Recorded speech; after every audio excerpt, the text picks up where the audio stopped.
It is no secret that South Africans feel battered by stories of corruption, organized crime, greed, and that powerful people continue to be implicated. It might be surprising then that in other parts of the world, South Africa is celebrated for its efforts. In this series of conversations, we focus on the other side. We want to move beyond headlines and hear from people at the coalface of efforts to deal with corruption and organized crime. I'm Cheryl Frank. I run the Anti-Corruption and Accountability Project at the Institute for Security Studies.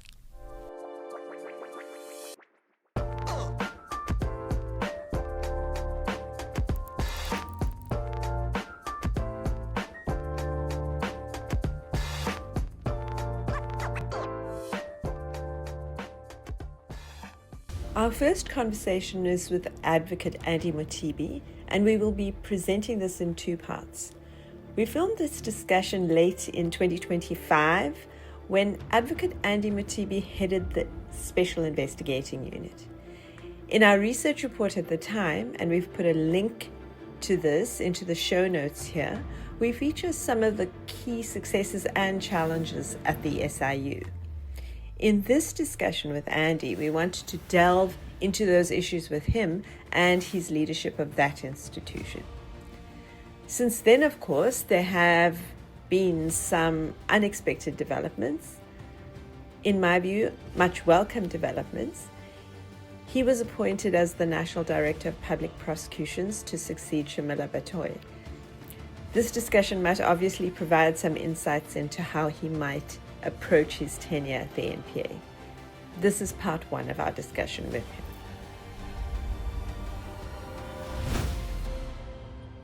In South Africa, where our corruption problems seem both confounding and intractable, the Special Investigating Unit has been offering both leadership and inspiration.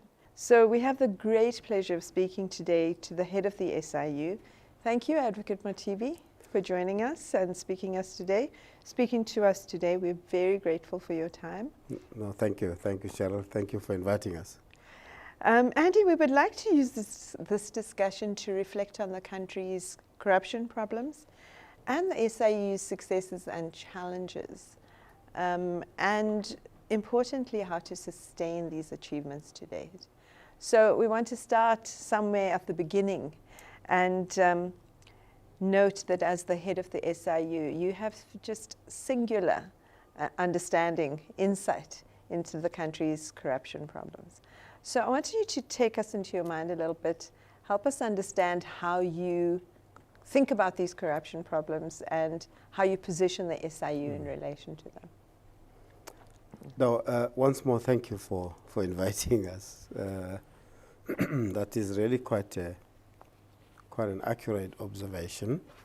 And as you know, that SIU operates within what's called Justice, Crime, Prevention Cluster, Justice, Crime, Prevention and Security Cluster. So there are other agencies in that cluster. So we sort of work as a whole.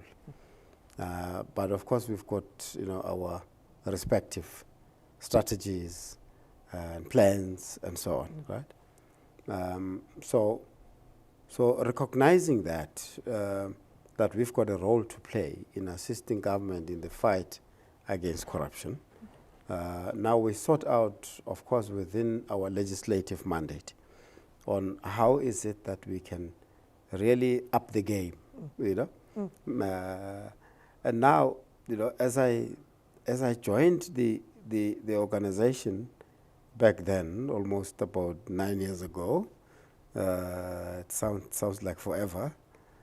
So the view was really that we need to contribute really to turning the corner and almost doing a dent to this corruption.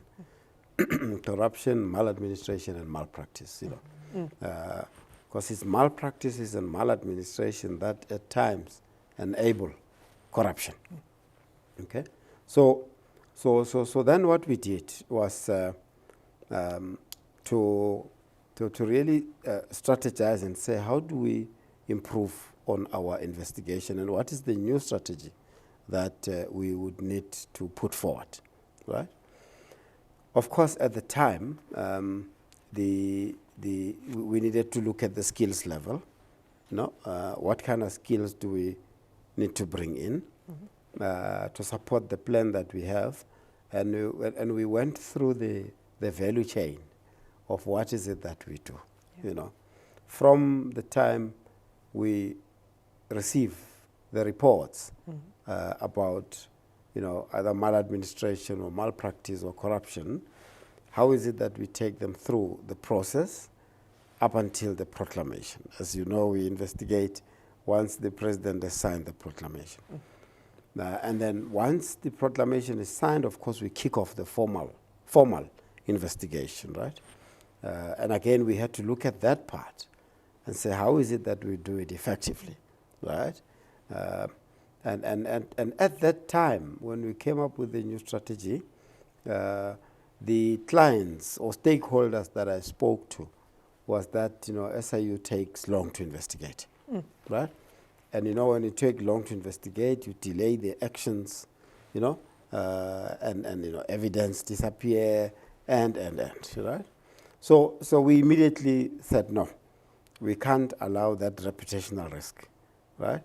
And then, of course, we came up with a strategy to turn around our investigations quickly, right? At that time, we came up with a new structure in terms of, how is it that we can now enable, the strategy, those who know the business, they say, structure follows strategy. Strategy, right? So we came up with the strategy, and then we said, okay, what kind of structure do we require, right? Given the value chain that we have now. And then, of course, we came up with to lead the investigations at the time, we came up with the Chief National Investigations Officer, right? So that all the strategic investigations can fall under one person, right? I need to have one person that I hold to account and say, if denial investigation is taking long, why? If road accident fund investigation is taking long, I need to know why, right? And how is it that we can support? And I must say we really came a long way, and of course we brought now the skills and the resources. We discussed the resourcing level at the time, and now the other interesting part is that once the investigations go on, of course we come across weaknesses and in the system, and the teams started making what we call systemic recommendations to the state institutions, right, to improve. And the improvement is not just for the sake of improving, is to prevent, right, the maladministration, malpractice, and corruption from happening. And now, as part of the new value chain, the new approach, and which I think was really quite a game changer, was that we all really agreed that the fight against corruption would not be complete if you don't build up the prevention side, right? Which actually, if it works and work well, will mitigate the fight. Yes. If you prevent well, you won't need to fight. Yes. Of course, you need to fight to prevent, right? So we then, in the structure, created a role that would oversee, the prevention side of, of the strategy. Then we created what we called Chief Program Portfolio Officer, right? And that part has various, responsibilities, right? They look after some of the stats in the organization. The timesheet approach is actually looked at in that structure, because when the investigators investigate, the time they spend every time they spend has to be accounted for, right? And now there's a timesheet system that every investigator completes so that we can account to the state institutions as we investigate, right? And then you might be aware that in terms of the law, we charge fees, Yes. right? So I'm going to get to that. For the services Yes. that we do. So what was really in my mind was that, this organization, has to really step up, so to speak, right? Has to step up, and also, some over and above the, sort of the usual reporting of corruption, investigating, coming up with recommendations or referrals to NPA, discipline, and so on. We needed to, bring in innovation on how is it that we improve the fight against corruption. And I believe that, this prevention approach really came up with a bit of mindset change,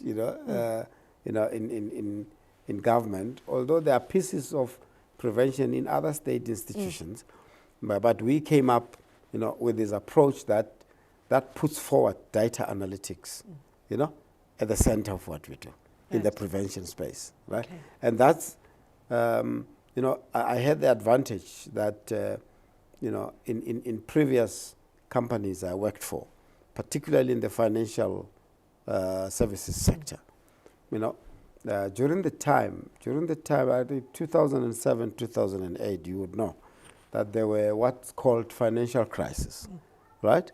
Yeah.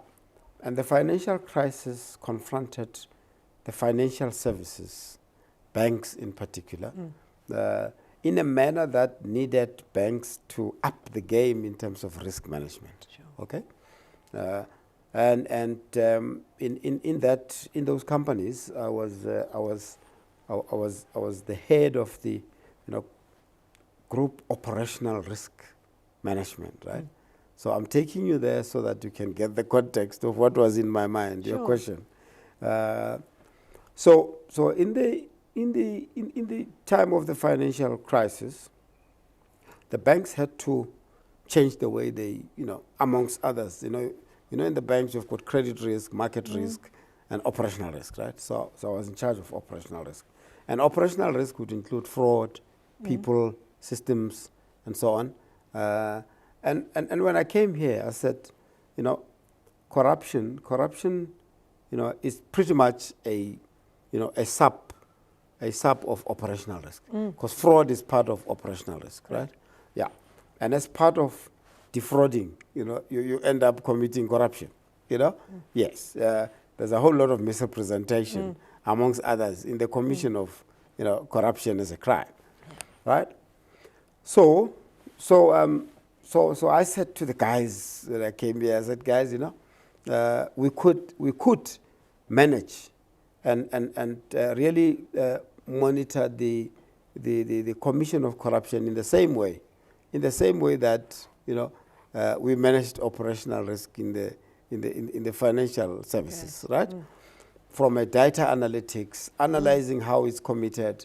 So once you've analyzed it, right, you would then come up with proper controls that are required. You would know how is it committed, right? The scenarios, right? You come up with scenarios, and then you come up with the appropriate control environment, right? In the financial services sector, you would have to come up with the operational risk capital. Right. But the equivalent of, and I said to the colleagues that the equivalent of operational risk capital here, right, is the trust by the public, right? So you need to come up with measures that enable this organization to contribute to the trust levels of the public into the state. Yeah. And the public can only have trust if they see that the system is working. Yes. And our system has to make sure that the reports that the public reports to us, they are effectively investigated. We come up with, and speedily. And by speedily, we don't cut corners, right? The quality of our investigations are very important. speedily and come up with outcomes and consequence management. Right. Consequence management is so important.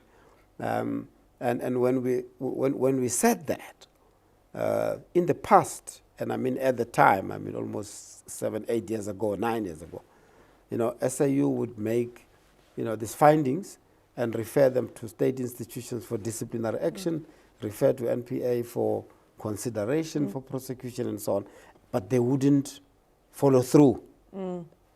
As obvious as it is, but it wasn't done. Yes. Right? So we started putting it together under the Chief Program Portfolio Office. Those innovative measures were put there. We created the capability to follow through. Right? Yeah, it may seem sort of simple and obvious, but it made such difference in making sure that the state institutions follow through and implement what we have referred to them. And we're going to delve into that a little bit. Right. But I wanted you to reflect on the complexity of our corruption problem. We deal with the sort of examples you've been talking about now is risks of fraud and maladministration in a sort of Department of Health, let's just say a provincial Department of Health. And then we're dealing with the sort of large scale state capture-oriented corruption that we see, that Judge Zondo showed us in acute detail, the patterns of how that happens. How does the SIU sort of attempt to tackle that whole spectrum of issues? And how were you thinking about this in 2016 when you were appointed and started to grapple with this sort of complexity of our problem? Right. Yeah. No, thanks. Thanks for that question. I often, hear people, talking about the simple corruption and this complex corruption and so on.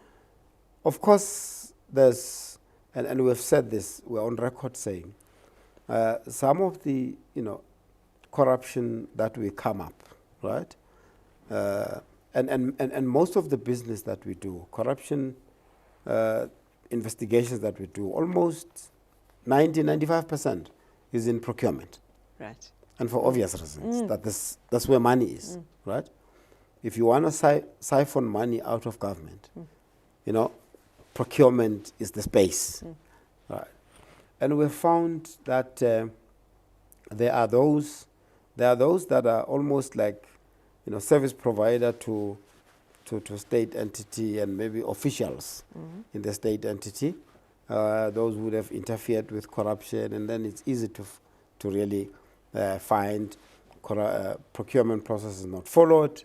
You're able to determine who did not, do what or who influenced and so on, right? And then we're able to deal with that and say, okay, you X, you didn't do this, disciplinary action. If there's criminality, refer to NPA and so on. Yes. And then go and cancel the contract at the special tribunal or in the high courts. By the way, that's another area I want to come back to, the issue around the special tribunal. Yes. Okay, perhaps those, could be what's called maybe simple, simple to unravel. Right? It remains corruption. But there are those that are complex, right? Where you find that it's really organized, right? Because, corruption is also, in many instances, part of organized crime, right? And we have seen this in many instances. You refer to the Zondo Commission. The Zondo Commission really pointed, amongst others, to the system, how the system can be captured, so to speak, right? And that's where, again, the issue of leadership comes in. I know we might talk about that later. What the Zondo Commission has really unraveled is, amongst others, what we've been picking up in various of the investigations, right? That you would have, a service provider from time to time being given a business in a state entity, right? Yeah, time to time, and the so-called, evergreen contracts, right? And then you wonder, why is it that there's no change of service provider and so on, right? But then, if you go deeper, you would find that, there were officials that are actually benefiting from that evergreen, benefiting unduly, So when we pick those up, and then we would then, of course, encourage state institutions to take the service out to the market so that the market can be tested. And more often you find that there's new service providers that are appointed. But the system that, again, a similar one, in the Zondo Commission, you found that there were people who, the term captured is used, but they influenced sort of the leadership of the day, right, to get benefits, and their companies would benefit. Right? Those companies would keep on benefiting for years on end, right? And those are the kind of evergreen situations I'm talking about, right?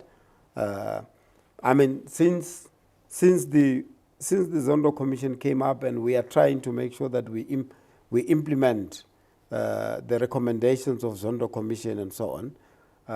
I mean, those people who were influential since they left the country, their companies also, are not doing the business with the state anymore. But guess what? Government is running. Government is running. So there was absolutely no need, for those evergreen situations where they are always given business, but they got that business because of the influence that they had, and they were allowed to be as influential as they were, right? Now, we need to go into the system, and that's the systemic investigations, that I referred to earlier, in terms of where the system has to be improved and create appropriate checks and balances, right? Monitoring systems, right? So that you are able to, create some independence in the processes, right? If possible, to limit human intervention in the process, right? I mean, just this morning, I was really pleased to hear the MEC of Finance in Gauteng saying they're driving towards automating, digitizing the procurement process. Sure. And he said it, that where appropriate or where possible, limit human intervention. Right. I had the MEC in KZN the other day. I think the MEC of Finance as well. In fact, they are already piloting a system there. So we are really pleased about all this, and all of this should ultimately converge at the center, so that National Treasury should really take this up in terms of automating the procurement system in government. Yeah.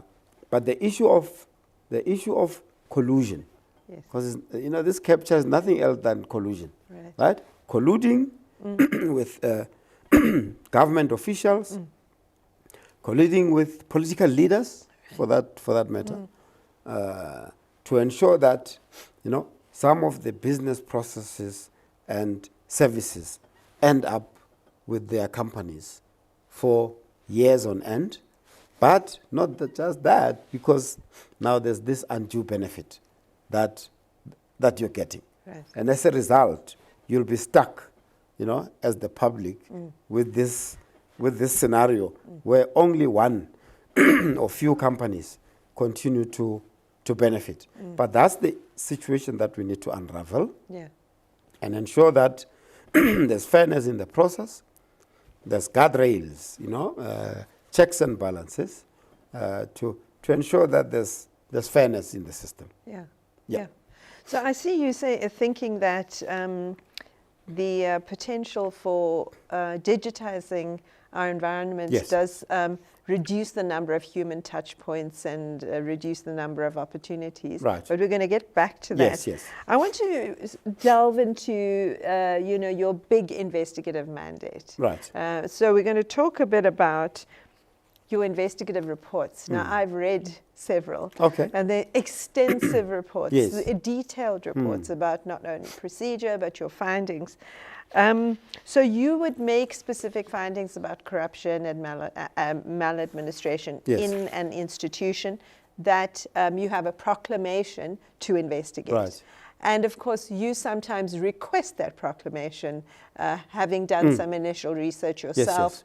maybe as a result of a whistleblower report or something like that that comes to your attention at the SIU, and you may request a proclamation. So let's just start at the beginning. So could you explain how the civil action or the civil space that you operate in terms of your mandate, Yeah. how that contributes to achieving the country's anti-corruption objectives? So you're not in the criminal space. Yes. You don't have police officers that necessarily work for you. So how does this sort of operation in the civil domain function? And then how does that special tribunal help you move that agenda forward? Right. Yeah. As we always say, that the civil action or the civil outcomes, that's the only business process that we have end-to-end control on. Right. Right? We investigate. If I use the procurement again as an example, we investigate in a state entity. We find that the procurement process was not followed properly, Right. or it was corrupted. We then come up with findings. The first finding would be the contract was entered into irregularly or unlawfully, or even unconstitutionally for that matter, right? Because we're dealing with a constitutional injunction. There's a section 217 in the Constitution, right? That on the overall requires services to be procured fairly. Let me put it like that.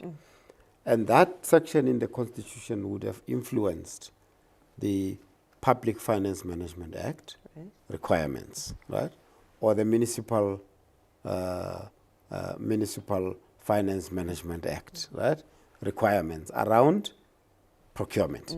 They all execute the mandate of the Constitution, those legislations, right? Now, we would say the procurement process has not been entered into properly, fairly, in line with PFMA or MFMA and the Constitution. Then we'll go to the special tribunal. And by the way, before the special tribunal, and this is the point I wanted to make, before the special tribunal, right, we used to go to the high courts. Right. And as I sit now, the backlog in the high courts, Cheryl, it's really heartbreaking, if I were to put it like that, because they are adjudicated upon so slow, but obviously because there's other litigants there, there's other cases there, right? It's understandable why it moves slow, but it's not helping on the fight against corruption, right? Those who commit these crimes, they almost see that delay, almost working for them, right? I mean, there are cases dating back to like 2018, 17, and so on, right? In the high courts. But of course, we are speaking to the judge presidents to ensure that they speed them up, right? So, and as I sit now, the contract value of the matters that are in the high court, I think is more than 60 billion of the contract values. That if they are speeded up, we could be recovering, a significant part of that money, and go and alleviate the budget issues that government has, right? We could be recovering, but as I said, we are seeing now traction since we have now raised it with the judge presidents, right? Okay, so back to your question, we would then take the case now. The special tribunal was proclaimed by the president in 2019.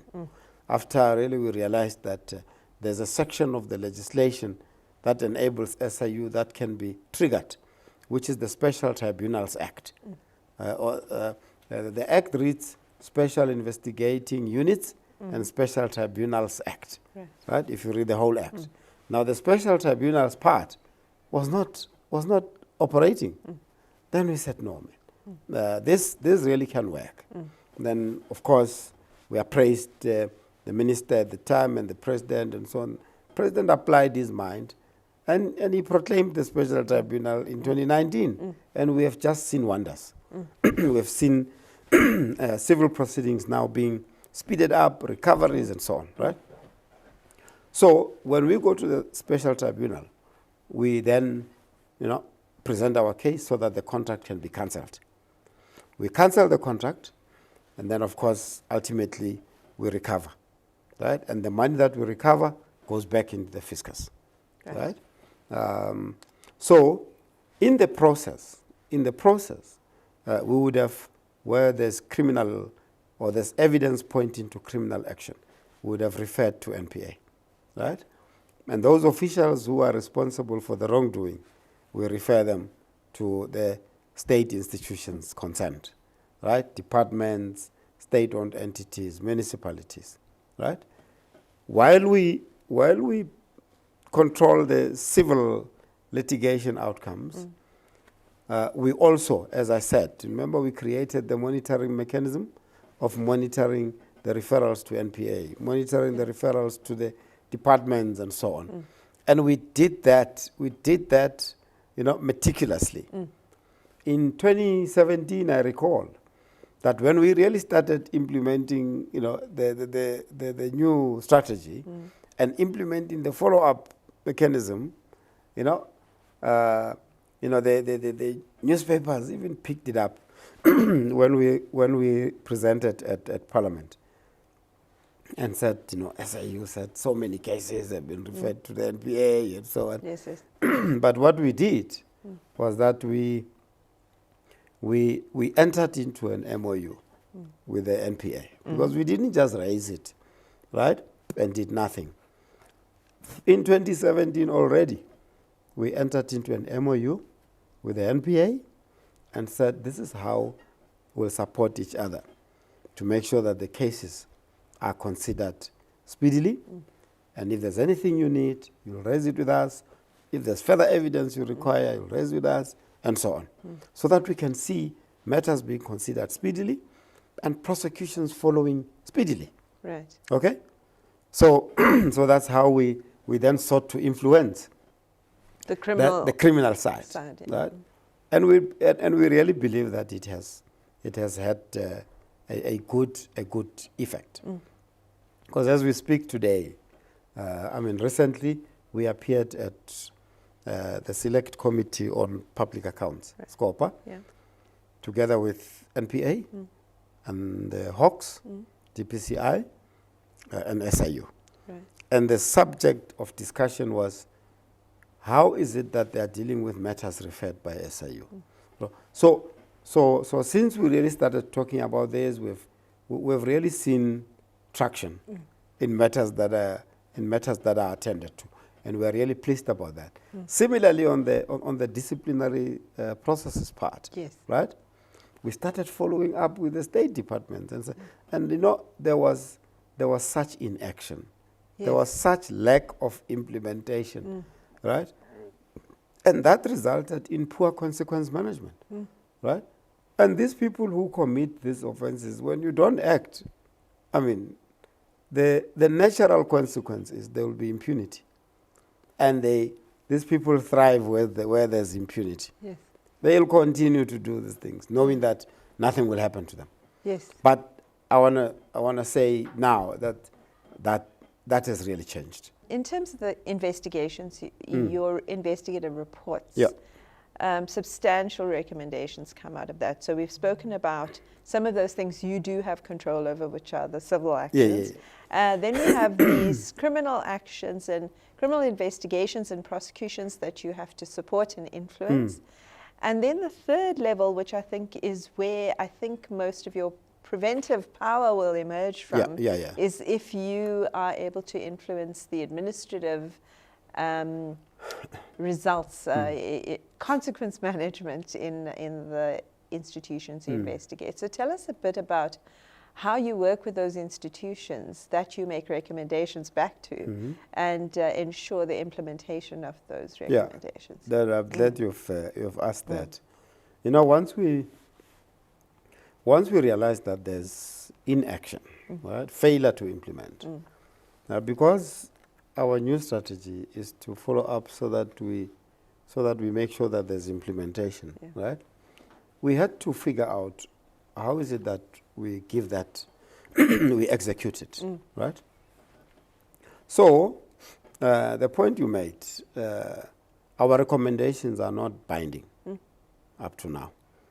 And we are busy with legislative amendment to see if, the SIU recommendations shouldn't be binding. And we believe that they should be. In the same way as the court ruled that the public protector recommendations should be binding, right? Bind you to take action, so to speak, right? Now, as we speak now, how is it that we have now executed on that?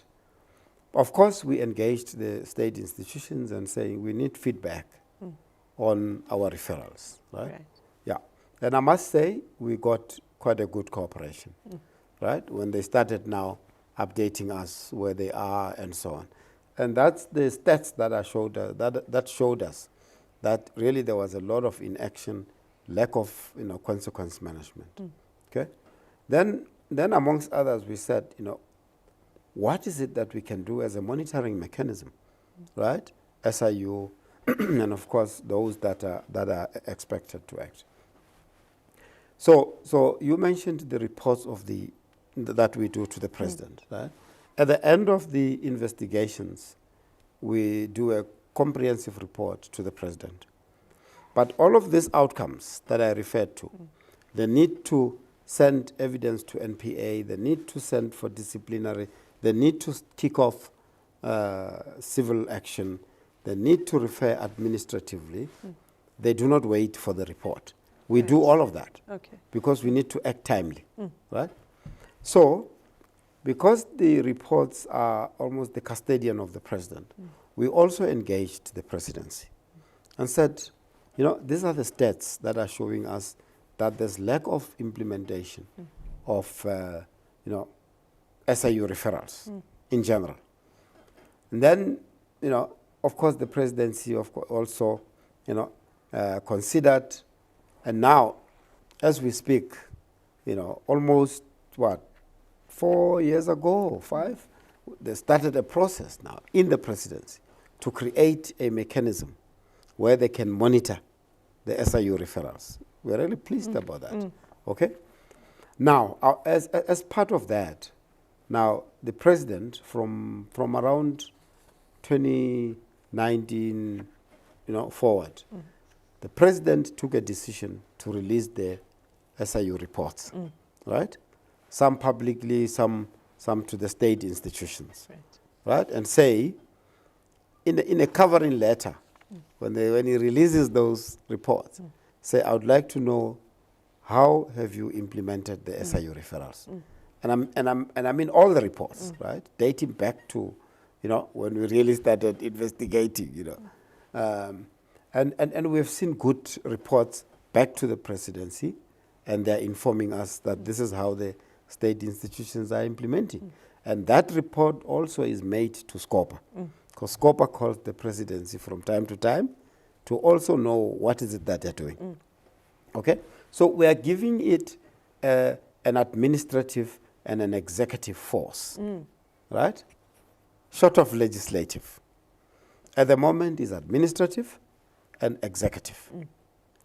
Executive in the sense that the reports are sent to the ministers and to the DGs, to the directors general, right? Or in the state-owned entities, to the boards and so on. So you've got the administrative part and the executive part that's not working together to make sure that the implementations are implemented. And of course we have seen that in instances where there's a failure, then they must account, right? Then they must account either to the minister and ultimately to the presidency, right? And of course, an accounting process says if you fail to account, then there will be action taken. So in that way, we are seeing a change. We are seeing a change, and the change that we want, that these referrals have to be acted upon, right? And that, as I said, is still administrative and executive, but we want to see if we can put it in the legislation so that it also has a legislative force. Yes. And it's binding. But at the moment, there's a monitoring from the presidency, monitoring from SIU, there's monitoring from Parliament, and I'm telling you, we are seeing traction. Right. We are seeing traction, and really that makes us happy. Yeah. Right? But we need to take it one step further. With into the legislative legislation. Power. Yes. Yes. We need you have recommendations already to the Department of Justice around those Yes. changes? Yeah. Right. Yeah. We've got a comprehensive SIU Act amendments that we have submitted to the Department of Justice. Amongst others is to, if I can just speak to them quickly, the part before the proclamation, right? When the whistleblowers or anyone reports to us, we don't just take the report and draft the proclamation and send it through. There's work that's required to verify the report, speak to the state institutions, get information, and so on. And that part, it's almost investigative as well. Right. But, the legislation does not really provide for that. Right. That part. Yes. Now, when we request documents during that part, we are at the mercy of the state institution. We can't use our powers because we don't have There's a proclamation. no proclamation. Yes. You see? Yeah. So we want to deal with that part in the amendments, right? That's number one. Number two, we really want our funding model to be reviewed, relooked at. You said you'll come back to the fees that we charge, because we have seen that it doesn't work. The current funding model doesn't work. Yeah. Even before you go back to that question of fees, the state institutions, okay, some are paying, but a good percentage is not paying. Yeah. Right? We're going to get Yeah. back to your entire funding model Yes, question, so- because it speaks to, I think, the sustainability of the SIU Yes. going No, forward, definitely. right? Definitely. So we do want to speak about that in some depth. Yeah. But I want to just ask a last question about the investigations, because we have talked about how your official role in terms of investigations kicks in with a proclamation Yes. from the president. Definitely. But you do not have the independence to start an investigation on your own. So the question I was really getting to is many similar agencies across the world have that independence to start an investigation on Right. their own, and that seems to be an important feature of effective anti-corruption agencies. Yes.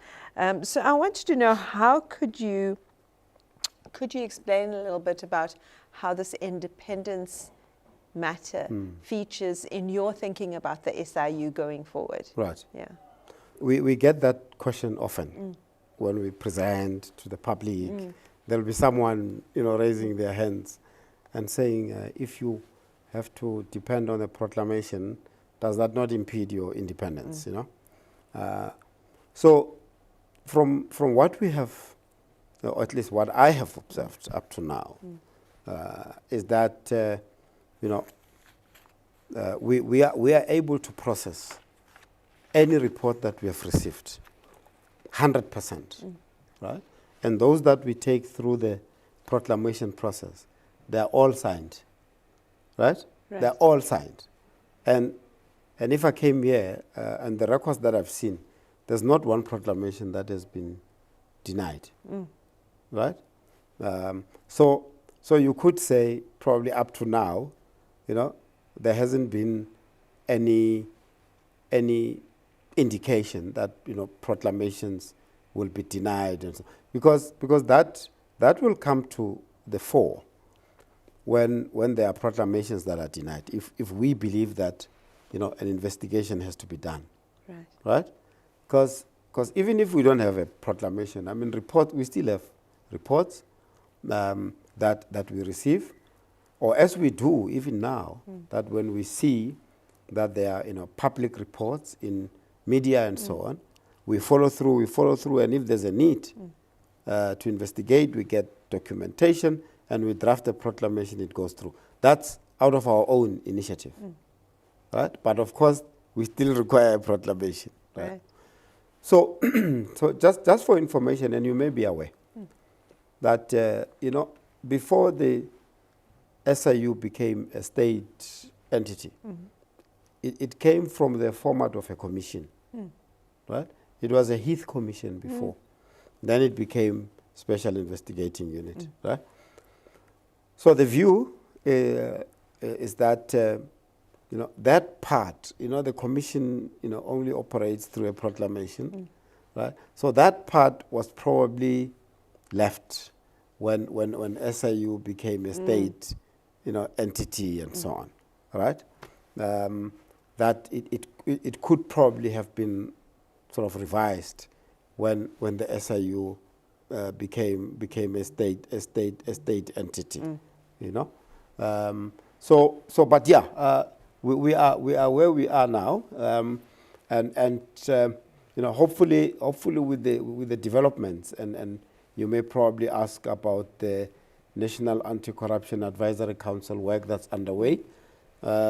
Hopefully with the ultimate recommendations that are made to the president, there might be some review of the proclamation requirement. Okay. Yes. Yeah, but the point I'm really making is we receive the reports or we initiate. In all instances, the proclamations have been signed.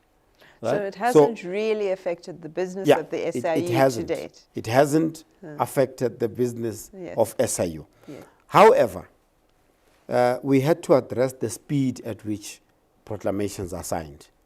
Right? Because, when we started with the new strategy, amongst others, we had, sort of checked what are the, bottlenecks and weaknesses and so on, right?